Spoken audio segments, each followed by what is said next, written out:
Welcome to the Intentional Leader Podcast presented by Reenergize Professional Coaching. We appreciate you listening in and learning with us. The stories and leadership tips you hear will help you become a great leader. Listen intentionally. Now, to our host, Sean Olson.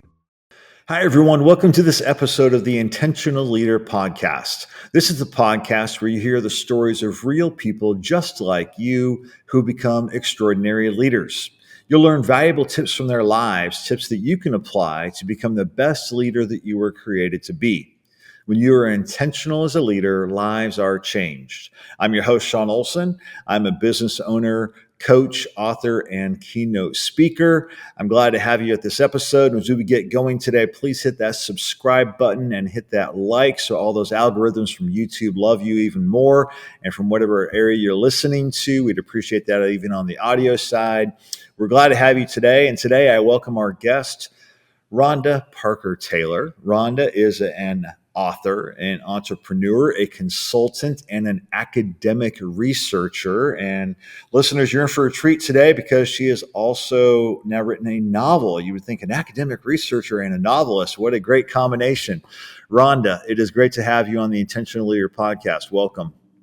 Thank you. Thank you for having me. And I'm so glad to be here. And I can't wait to engage about the importance of leadership and how our leadership matters. What we find so many times is that a leader doesn't realize the impact that they have abroad amongst of a variety of industries and levels of individuals. And for me, my expertise I focused mainly on is emotional intelligence of the leader, because the emotions is what brings not only the organization to success, but helps them develop themselves to be a more successful human. Thank you again for having us, and I can't wait for us to collaborate together. Absolutely. No, I appreciate that, and we'll definitely dive into the EQ piece of this today a little bit. But on the show, Rhonda, we always have our guests kind of just walk through some of their professional career, importantly, the leadership lessons learned along the way. And I know you've done a lot of work in leadership. You have the PhD in leadership. So just kind of walk us through your journey. Well, for me, business wasn't necessarily natural for me. I was born into a family of entrepreneurs. So I've been working since I was 5, and I learned from that entrepreneurial spirit. But at the same time, I learned through their storytelling. My very first storyteller would have been my grandfather. He owned a tavern and bar, and he was also would tell us stories about what it was like to try to get a job during the Depression. But his storytelling was so fantastic. It made a young girl want to live in the Depression. Now, how is that for a good storytelling? Because he talked about how he quit the army during that period, and everybody thought he was crazy to take that kind of leap of faith and take that kind of risk. But he knew for himself he needed to be with his family. He had children, and everybody was like, don't do it. And then he realized how bad the economy was and how hard it was. But he found a way. And in his story, he went to a corner store, created an envelope that looked real official, ran to the front of the line and said, I've got my papers for the interview for a welder. And they brought him in and they sat him down thinking, security back then probably wasn't nearly like it is today. Put him in the HR area for him to interview. And then the manager came in and said, tell me about your welding experience. And he says, I don't have any. And they said, well, how did you get in here? And he told the story. And they said, if you can do that, if you can have the energy, the motivation, the inspiration, and all of these things, we can teach you to learn how to weld. And they gave him the job. So I found at an early age that work was your core value, but at the same time, you had to be willing to take risks. You had to be willing to embrace change, and you also had to be a good storyteller to get people to buy right in. So here I am as a young child, just trying to eat up all the conversations. My dad then started a business in a barn. So my first job was in manufacturing. I was Wow. bagging little plastic furniture feet while I was watching Elvis, what singing, there's nothing but a hound dog, and I'm bagging Yeah. feet to make my $2 or $3 or $4. Graduated from that to actually bending steel, working on a paint line, working in retail then later. And then I started to develop my own wings, and then Yeah. and went off to college and learned the business aspect from an academic perspective.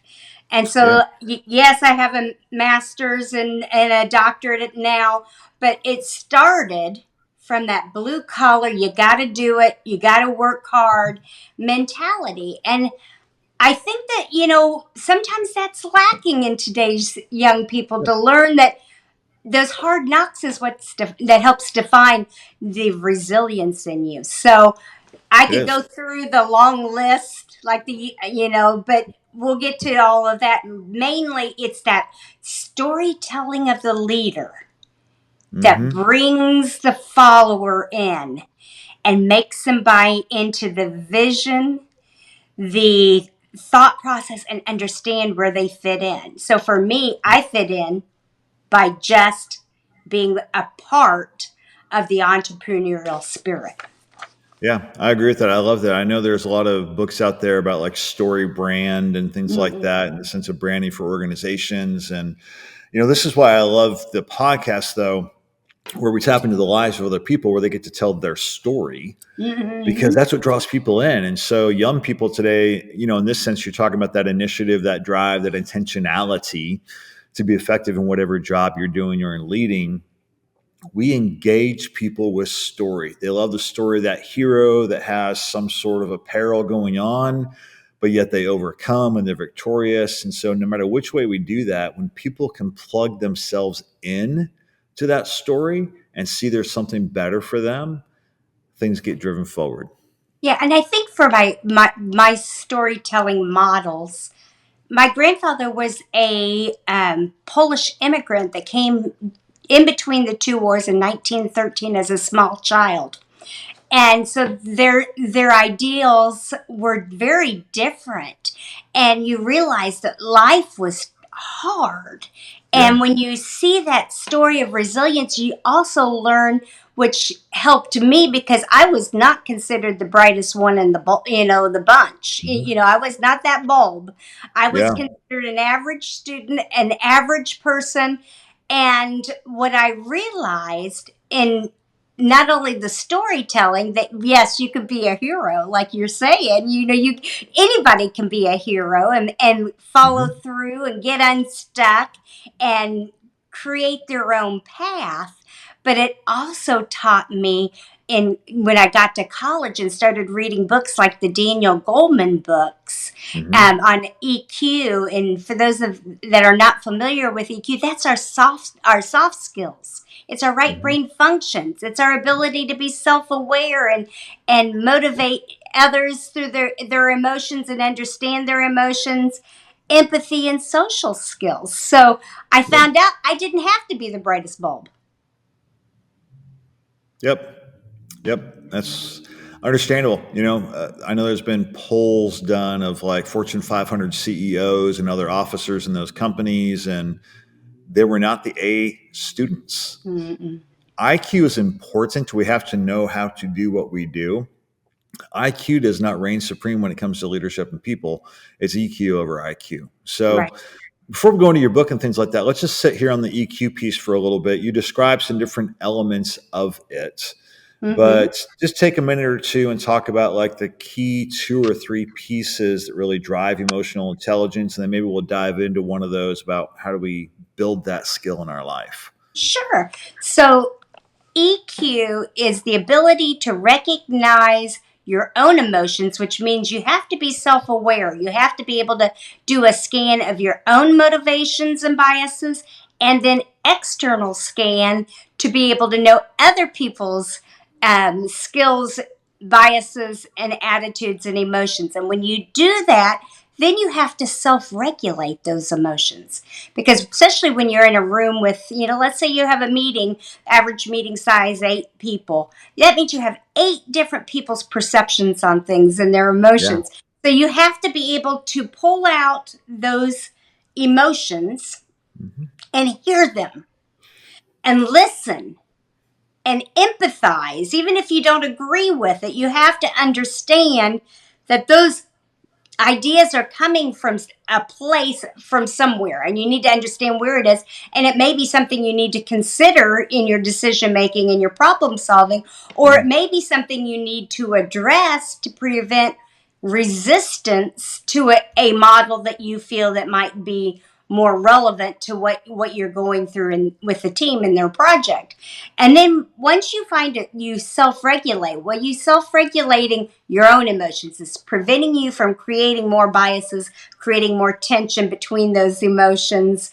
And Mm-hmm. then you can have action, which is the motivational piece, to bring that circle and that decision and those emotions to a place that, through empathy and understanding and social skills, to create a win-win situation for all. So that means you have self-regard for others, you Mm-hmm. have the emotional awareness, you express emotional ability to communicate, and the art and of feelings and perspectives. You have assertiveness, but you also exercise independence for not Mm-hmm. only yourself, but those in your team. You have to have autonomy. Then you have impulse control that you have to consider. I was Yep. testing for the UN, and there was one leader that had one of the highest scores I'd ever seen, but they were one of the least successful. And they Hmm. kept on saying, why? And so we did the EQI testing on all Yeah. 21 characteristics, and 2 of them were like 0. And that was their empathy and their self-control.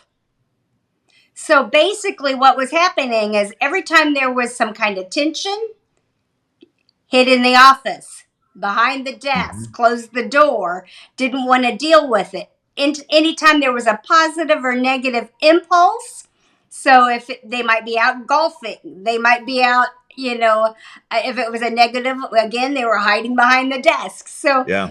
and so that we had to create steps that would help them navigate that and improve. That's the good thing about EQ, is you can improve. You can improve your Absolutely. skills. You can't improve your IQ. It is what it is, and you're born with it. And that, Mm-hmm. you can learn, you can read more and stuff, but you don't have that ability to increase the score. But you can with EQ, because it's about your Yep. optimism as a leader. Absolutely. Absolutely. And it's always been there, but I think it's even more important today because one of the greatest benefits of our culture today, and I'll even say the younger generation, is they bring their whole self to work. I mean, Oh, you think back to like our parents and even our generation. We come to work. When we go to work, we go to work. So in other words, if I've had a bad day, if there's something going on that's bothering me, we literally put it off to the side. I'm going to mm-hmm. clock in. I'm going to do my job and things like that. That's not the way it is today. They bring their Yeah. whole self to work. And so if they're in distress from something in life, they're going to show that distress at work. If there is anxiety being created by the job, they're going to show that anxiety. That's actually a gift for business today. And it's a gift for that younger generation that brings that. But if the leaders in those organizations don't recognize that it's a good thing and that we need to actually begin to tap into that and use that in a positive way for them to learn and grow and accomplish more, we totally miss the mark. Oh, we do. And think about it. The old school way would have been to do cookie cutters of ourselves. You Yep. hire the same people, they don't have diversity in their thoughts. And then, everything just went a certain way. But today, when they bring that whole self and that assertiveness to work, the leaders have to recognize that even reward systems have to change. The way we communicate. Now, the one thing that I did learn from my father that I thought was real important, he had the walk around approach before walk around was even Mm-hmm. a buzzword. And he would say, and his walk around approach was he would look through the mail. He didn't do anything to the mail, he didn't process it, but he'd look through the mail. He'd see that. He'd go around walking by everybody's desk and through the plant. If he saw and had heard that someone was struggling, for instance, in their home life or whatever, we had to create a reward program. We called it the 100, because they had nicknamed him the $100 bill, because his name was Bill. There And you he go. always would give $100. He even gave his kids on our birthday. That would be our birthday or Christmas present. You got $100 Yep. bills. So we created the $100 bill reward program, where he could walk around, and if he saw someone working hard, or maybe saw that their muffler needed fixed or whatever, he would then have the ability to hand that person $100 bill for their reward for the day. Nice. As we walk through and see our employees, knowing where they are to be able to motivate them and acknowledge them as a human. It could be their birthday, for instance. My brother now runs my dad's business, and one of the things that they implemented was birthdays off. Nice. And when you think about it, we have so many holidays, or you have Yep. religious holidays that might conflict, or you have all these different things. But the cost of a day off is minimal if it's planned. So if you know everybody's birthday, as a leader, you are celebrating your staff and Yep. your team on their special day. And that's an easy one that maybe it takes the pressure off of them. I'm supposed to be at work, but really, I need a day off to handle personal business, or just to, have a mental health day. Why not give their birthday? Yeah. And Good day for it. cultivate a joy for your organization, not just for them personally, but you're creating and acknowledging birthdays and managing that stress tolerance in a controlled way as a leader. Yep. That's all part of that EQ model. Making It is. sure you're self-actualizing not just yourself, but your staff. Yeah, and what I like about that story about the $100 bill with the double entendre there, but then also the birthday off, is when you think about motivating your people, there's extrinsic motivation, there's intrinsic motivation.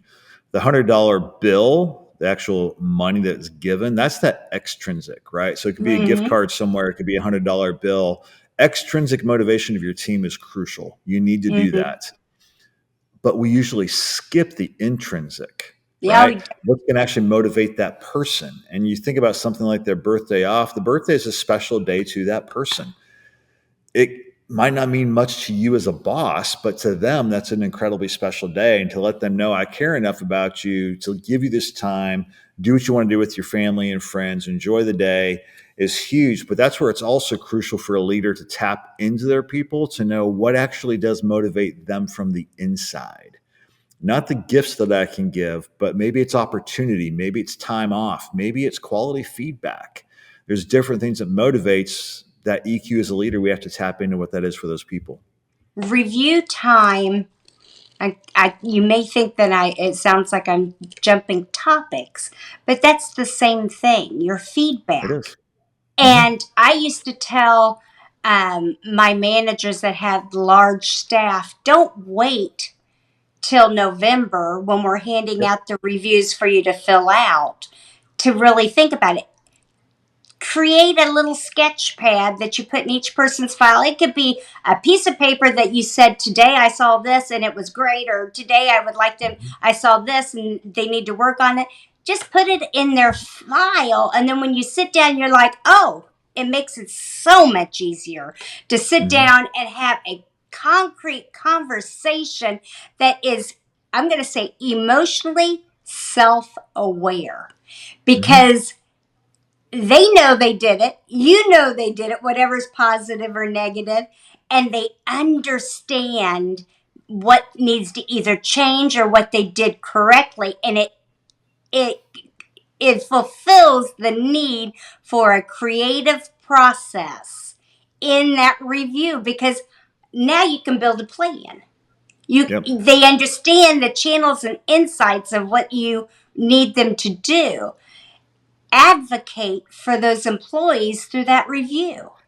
These are the things that we need to do to change either a behavior, improve a behavior, increase our team performance, whatever it might be. And if you Yeah. have concrete ideas, numbers, thoughts that you have generated over the year, it's not just what happened yesterday and they're upset because their emotions are high because they know they did well or they know they did something incorrectly, and that's the only thing out of a whole year you remembered. Yep. Absolutely. It impacts them in a big way. I think we could go on talking about this for a long time, but I want to transition really quick. Mm-hmm. You're an academic researcher. Obviously, you've done a lot in EQ. You've consulted around it, and yet now you write a suspense thriller novel entitled Crossroads. Why write a novel, and then kind of run us through the plot of it? Sure. So, Crossroads is part of my passion. I love reading, I love suspense. Mhm. And I also realized, hey, Rhonda, you've got skills that need fine tuning, improved, and I love storytelling. So you kind of put all those together in a fiction novel that's suspense. And at the time, I was doing a community project that was in the legal system. So it's a crime thriller. Hmm. And I wanted it to be about how there are no winners and losers once people get caught up in the legal system. They're all losers. It doesn't matter whether you're on the jury, Yep. whether you're part of the prosecution, or whether you're part of the defense or the families or the judge. Everybody's a loser in that room that day. You either lose your Wow. innocence if it's something that you've never seen before. You might be being prosecuted. You're losing your time. So that's what started it, and I felt like I needed to improve my writing. It was Hmm. one of those things that I felt like wasn't at my excellence, and I needed to learn a process of writing that worked Yeah. for me. And for Fun. me, I realized most of the time it was my focus on the first draft. So, Mm. whether it be a memo or whether it had been, the novel, I found that I'd get that first draft out and I would want to push it out the door because I was excited and happy and, I could go on to the next task. But in writing a novel, you can't do that. You have to sit in the words, you have to contemplate. So it kind of improved my writing. And then as I created, you asked the question of why a fiction novel. It improved me and it improved my thoughts of not only Mm. self, but the people around me, because as I had to build the characters, each Yep. character. So I had to do the mental assessment of where are they in their lives. So I got the DSM-5 mental health book out and started saying, okay, this one has anxiety. So when they get in a room and that something's going on, their heart's gonna palpitate. They're gonna have a hard time Yeah. breathing. And so I really got to hone those skills through that storytelling. And then I also had a end game in mind after I got Crossroads written, which was I wanted to want people to want to learn more about themselves through their characters. So Crossroads, the crime thriller, is all about the main character is Paris Pennington. She's Hmm. a workaholic. She bought into the ideas that work is your identity, which in the Midwest, you're from the Midwest too. That is Right. what you are taught from birth is you must be a workaholic to be successful. So she does this. She buys into it. She's an IU grad. She is in finance and in the Indianapolis area. So all the sites are real, even though it's fiction. It has the Yep. city county building. It has the courthouse. It has the Circle, Holiday Park, and the Dead Bodies Dropped. For anybody out there that knows Yeah. Indiana, behind Lafayette Square Mall on the railroad tracks. And this young woman gets called in, and of course, you're a business person. I'm a business person. Yep. We may believe in jury duty, but what are we going to try to do? We're going to try to Get get out. out of it. And of Yeah. course, she can't. So she ends up in this situation, and then her whole life changes. It starts falling apart. First, she's a Mm. workaholic. So you've now captivated 8 hours of her day for like a week and for a murder trial. And things start falling apart all around her in her work. And then people start getting sick and dying around her. And it's kind of like an Agatha Christie where you have to follow the clues to find out who's doing it and why. And it goes and it explores three main emotions: anger, fury, and envy. And in Proverbs, it says anger is cruel. And Yep. God doesn't like that. Fury is overwhelming. God doesn't like that one either. Envy makes the bones rot. Yep. So, which one is the motivation for the crimes? It's up to you to read the book and find out. But that's mainly the premise of Crossroads in the fiction novel. I love that. So with those three pieces, people generically understand what anger is. We understand what envy is. Use the word fury also. People would many times think that anger and fury are synonymous. Mm-hmm. So draw the separation so our listeners understand really a deeper realm on those two emotions. So, anger, when you get angry, it's usually an instant pop. Like, let's say you're driving a car and you have that, moment that you're, not being your normal, wonderful, happy self. Never And happened to us. yeah. You're angry. It's that immediate response in the body, and there's a reaction, which a lot of crimes of passion, for instance, would be from anger because it's the immediate. Maybe you're mad and you sock someone. Fury, on the other hand, would be more on the legal aspect of someone that's planned it. They're so angry that it's stewed and they may come back to the crime, and do the crime. It's that something it's boiled up like a teapot. Yep. And, eventually someone, if they don't deal with it, might react to it. Envy is something that we see in our day-to-day today all the time. You look at people's social medias, you see how perfect their life is. And sometimes coaches use envy to motivate. This is where you want to be. So these are the things they did to get there. So we model it. I'm not looking at that kind of as an envy for in this model. Envy where it deteriorates your thoughts of self. You've compared yourself so much that you no longer enjoy your own life, your own job. People sometimes become unsatisfied in, for instance, a competition environment because they become envious of the ones winning all the time. Right. So you have to look at another verse in a biblical standpoint is envy makes the bones rot. Yep. So think of that as what could happen to a person if they find that they're basically disassociating from their own life. Yeah. Because they aren't happy that they don't have someone else's life. Yeah.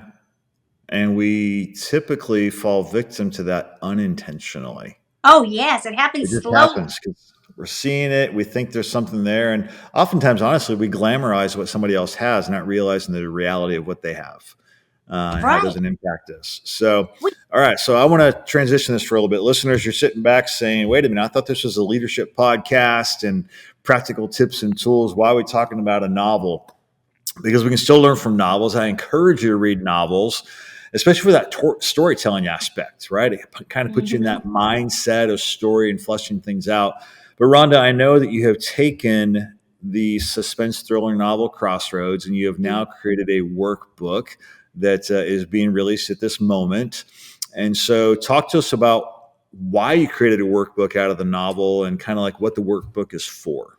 Sure. So the idea of the workbook started when I was teaching at the college level with my business students. So this is where the leadership comes in. One of your very first classes is an intro to business, and you look at careers, you look at your life, and you start planning, and you learn about businesses and budgets and all this stuff.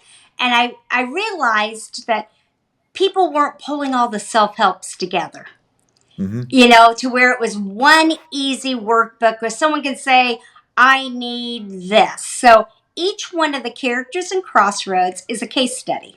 So, for instance, Paris Pennington is out of balance and she's a workaholic. So all of her time and energy, is spent on job and some at home. So the journey to life, this is what the cover looks like. The journey to life balance takes all 13 dimensions of your life that I feel that's important to a leader and to the development of self. And what it does is it says, okay, let's start with your vision. And I call it the miracle question, but that's what they call it in psychology. If you woke up tomorrow and everything was perfect, your job, your house, your, not what everybody else has, but for you, your spouse, your integrity piece, all of these main characters, your physical wellness. What does it look like? Go shopping on the internet, pick them all out. Let's play with this vision. Then I say, now let's talk about where you're at. Then let's talk about each of these realms and see what you're actually doing. And typically they aren't in balance at all. You may say that one of the favorite activities you like to do is snow skiing, or and you haven't snow skied in 20 years, or it could be that you like to do puzzles in your quiet time, but you're watching TV and it's 20. And so it's not just about activities, but it takes all 13 of those dimensions and says, where are you at, and where do you want to be, and how do we get there? So It gives you 1, 3, 5-year goals, just like you would on a career or anything else, and you put it down into actionable steps and SMART goals, and then it makes it less daunting, like physical wellness, for instance.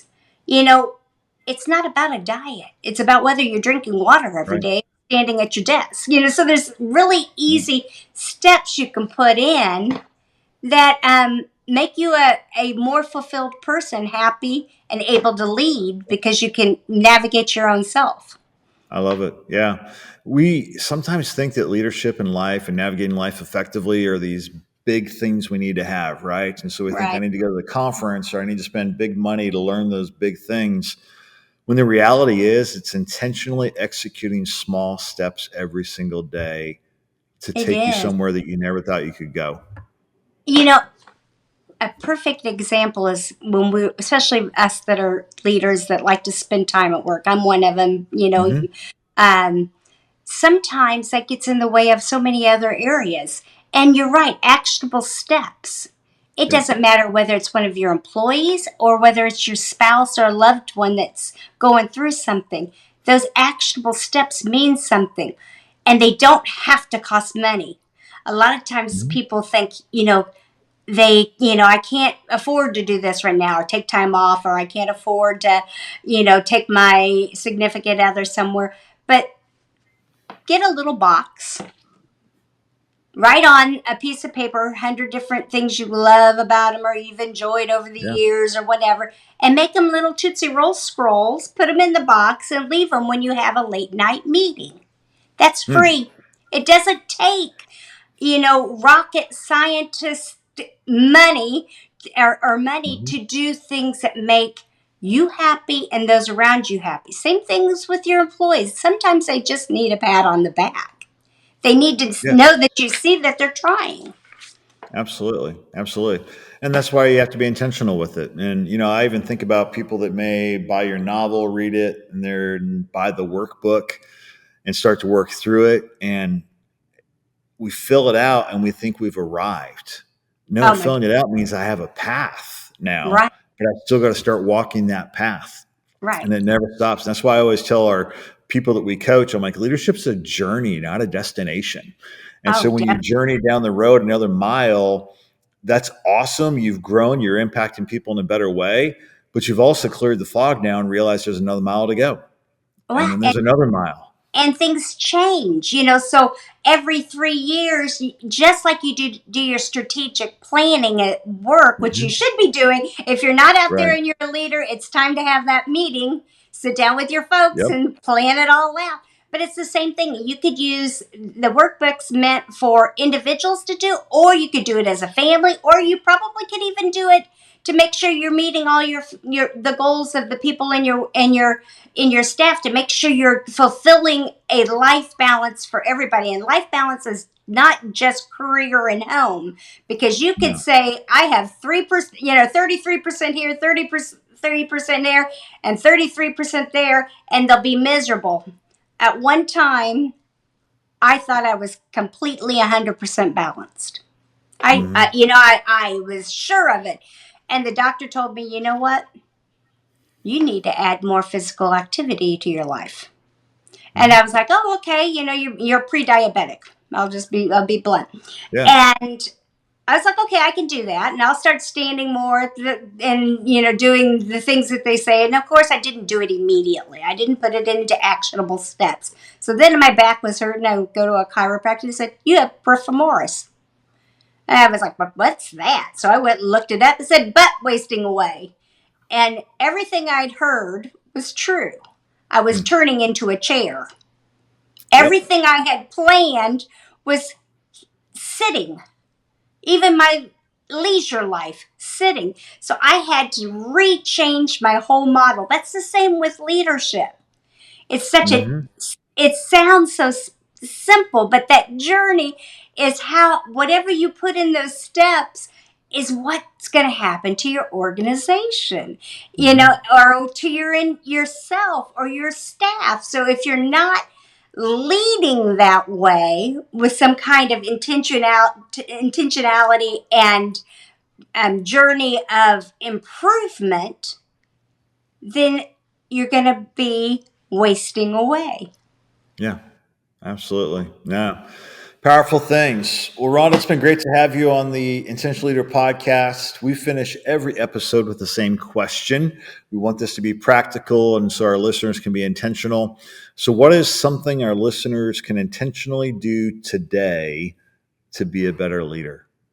Scan your people and learn not only your own emotions about them, but the emotions they might have about you and the staff and the organization, and find out your strengths, weaknesses, values, and goals, because that is what's going to determine how well you, your organization, and them, that attitude, that emotion, that preconceived idea of what happens in that relationship. Trust is built on how you treat and see people. So if you already have preconceived ideas, you evaluate them. Are they true?